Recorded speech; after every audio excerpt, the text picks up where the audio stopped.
Buenas noches, soy Lourdes Evans y hoy estamos leyendo The Midnight Library de Matt Haig, un capítulo llamado How to Be a Black Hole. 7 hours before she decided to die, Nora was in free fall and she had no one to talk to. Her last hope was her former best friend Izzy, who was over 10,000 miles away in Australia, and things had dried up between them too. She took out her phone and sent Izzy a message. Hi Izzy, long time no chat. Miss you, friend. Would be wondrous to catch up. X. She added another X and sent it. Within a minute, Izzy had seen the message. Nora waited in vain for 3 dots to appear. She passed the cinema where a new Ryan Bailey film was playing tonight, a corny cowboy rom-com called Last Chance Saloon. Ryan Bailey's face seemed to always know deep and significant things. Nora had loved him ever since she'd watched him play a brooding Plato in The Athenians on TV, and since he'd said in an interview that he'd studied philosophy. She'd imagined them having deep conversations about Henry David Thoreau through a veil of steam in his West Hollywood hot tub. Go confidently in the direction of your dreams, Thoreau had said. Live the life you've imagined. Thoreau had been her favorite philosopher to study, but who seriously goes confidently in the direction of their dreams. Well, apart from Thoreau, he'd gone and lived in the woods with no contact from the outside world, to just sit there and write and chop wood and fish. But life was probably simpler 2 centuries ago in Concord, Massachusetts, than modern life in Bedfordshire. Or maybe it wasn't. Maybe she was just really crap at life. Whole hours passed by. She wanted to have a purpose, something to give her a reason to exist. But she had nothing. Not even the small purpose of picking up Mr. Banerjee's medication, as she had done that 2 days ago. She tried to give a homeless man some money, but realized she had no money. Cheer up, love. It might never happen, someone said. Nothing ever did, she thought to herself. That was the whole problem. Seguimos con el siguiente capítulo. Antimatter. 5 hours before she decided to die, as she began walking home, her phone vibrated in her hand. Maybe it was easy. Maybe Rafi had told her brother to get in touch. No. Oh, hi, Doreen. An agitated voice. Where were you? She'd totally forgotten. What time is it? I've had a really crap day. I'm so sorry. We waited outside your flat for an hour. I can still do Leo's lesson when I get back. I'll be 5 minutes. Too late. He's with his dad now for 3 days. Oh, I'm so sorry. She was a waterfall of apologies. She was drowning in herself. To be honest, Nora, he's been thinking about giving up altogether. But he's so good. He's really enjoyed it. But he's too busy. Exams, mates, football. Something has to give. He has real talent. I've got him into bloody Chopin. Please. A deep, deep sigh. Bye, Nora. Nora imagined the ground opening up, sending her down through the lithosphere, and the mantle not stopping until she reached the inner core, compressed into a hard, unfeeling metal. 4 hours before she decided to die, Nora passed her elderly neighbor, Mr. Banerjee. Mr. Banerjee was 84 years old. He was frail, but was slightly more mobile since his hip surgery. It's terrible out, isn't it? Yes, mumbled Nora. He glanced at his flower bed. The irises are out, though. She looked at the clusters of purple flowers, forcing a smile as she wondered what possible consolation they could offer. His eyes were tired behind their spectacles. He was at his door, fumbling for keys. A bottle of milk in a carrier bag that seemed too heavy for him. It was rare to see him out of the house, a house she had visited during her first month here to help him set up an online grocery shop. "Oh," he said now, "I have some good news. I don't need you to collect my pills anymore. The boy from the chemist has moved nearby, and he says he will drop them off." Nora tried to reply but couldn't get the words out. She nodded instead. He managed to open the door, then closed it, retreating into his shrine to his dear dead wife. That was it. No one needed her. She was superfluous to the universe. Once inside her flat, the silence was louder than noise. The smell of cat food. A bowl still out for Voltaire, half eaten.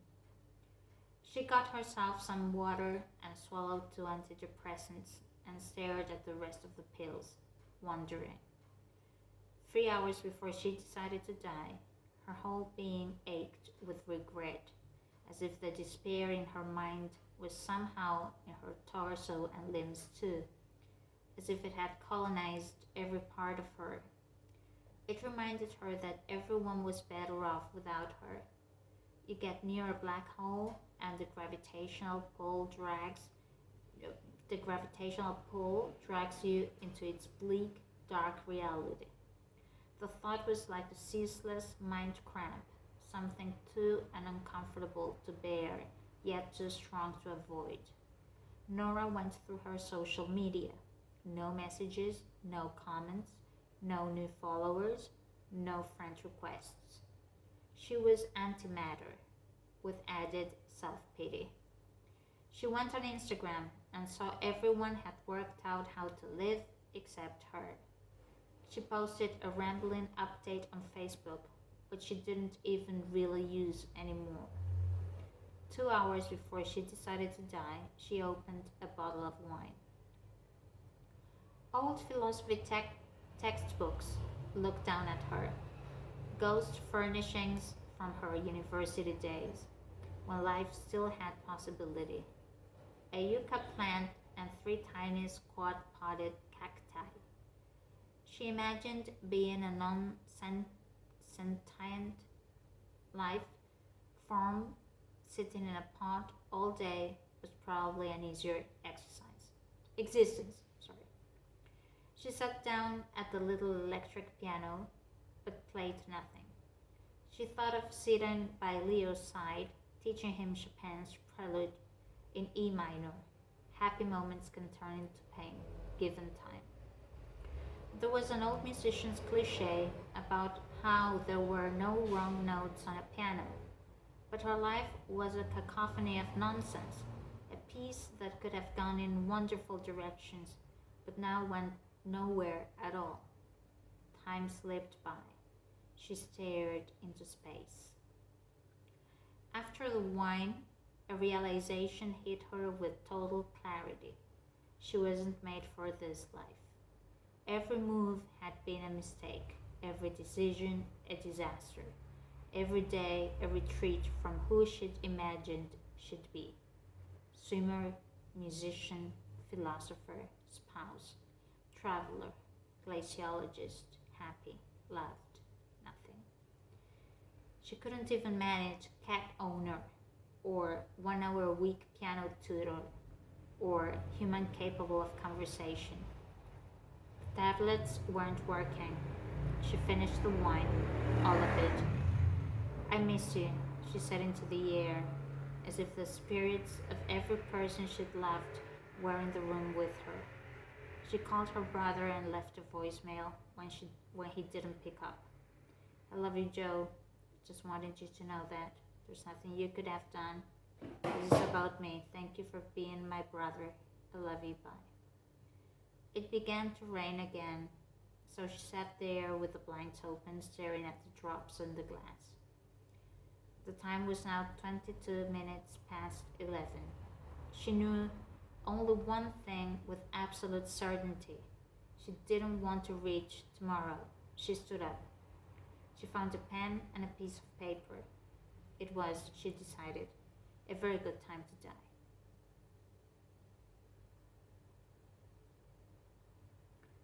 Dear whoever, I had all the chances to make something of my life, and I blew every one of them. Through my own carelessness and misfortune, the world has retreated from me, and so now it makes perfect sense that I should retreat from the world. If I felt it was possible to stay, I would, but I don't, and so I can't. I make life worse for people. I have nothing to give. I'm sorry. Be kind to each other. Bye. Nora. 0 hours. Another chapter. At first, the mist was so pervasive that she could see nothing else, until slowly she saw pillars appear on either side of her. She was standing on a path, some kind of colonnade. The columns were brain gray with specks of brilliant blue. The misty vapors cleared like spirits wanting to be unwatched, and a shape emerged. A solid rectangular shape. The shape of a building about the size of a church or a small supermarket. It had a stone facade, the same coloration as the pillars, with a large wooden central door and a roof which had aspirations of grandeur, with intricate details and a grand-looking clock on the front gable, with black-painted Roman numerals and its hands pointed to midnight. Tall, dark, arched windows framed with stone bricks punctuated the front wall, equidistant from each other. When she first looked, it seemed there were only 4 windows. For a moment later, there were definitely 5 of them. She thought she must have miscounted. As there was nothing else around, and since she had nowhere else to be, Nora stepped cautiously towards it. She looked at the digital display of her watch. 0. Midnight, as the clock had told her. She waited for the next second to arrive, but it didn't.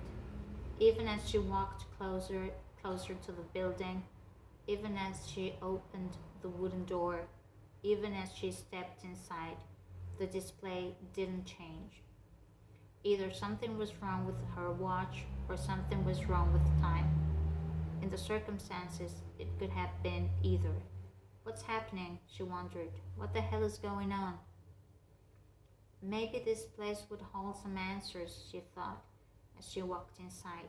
The place was well lit, and the floor was light stone, somewhere between light yellow and camel brown, like the color of an old page. But the windows she had seen on the outside weren't there on the inside. In fact, even though she had only taken a few steps forward, she could no longer see the walls at all. Instead, there were bookshelves, aisles and aisles of shelves reaching up to the ceiling and branching off from the broad open corridor Nora was walking down. She turned down one of the aisles and stopped to gaze in bafflement at the seemingly endless amount of books. The books were everywhere, on shelves so thin they might as well have been invisible. The books were all green, greens in multifarious shades, greens in multifarious shades. Some of these volumes were a murky swamp green, some a bright and light chartreuse, some a bold emerald, and others the verdant shade of summer lawns. And on the subject of summer lawns, Despite the fact that the books looked old, the air in the library felt fresh. It had a lush, grassy, outdoor kind of smell, not the dusty scent of old tomes. The shelves really did seem to go on forever, straight and long towards a far-off horizon, like lines indicating one-point perspective in a school art project, broken only by the occasional corridor. She picked a corridor at random and set off. At the next turn, she took a left and became a little lost. She searched for a way out, but there was no sign of an exit. She attempted to retrace her steps towards the entrance, but it was impossible. Eventually, she had to conclude she wasn't going to find the exit. This is abnormal, she said to herself, to find comfort in the sound of her own voice. Definitely abnormal. Nora stopped and stepped closer to some of the books. There were no titles or author names adorning the spines. Aside from the difference of shade, the only other variation was size. The books were of similar height, but varied in width. Some had spines 2 inches wide, others significantly less. One or two weren't much more than pamphlets. She reached to pull out one of the books, choosing a medium-sized one in a slightly drab olive color. It looked a bit dusty and worn. Before she had pulled it clean from the shelf, she heard a voice behind her and she jumped back. "Be careful," the voice said, and Nora turned around to see who was there.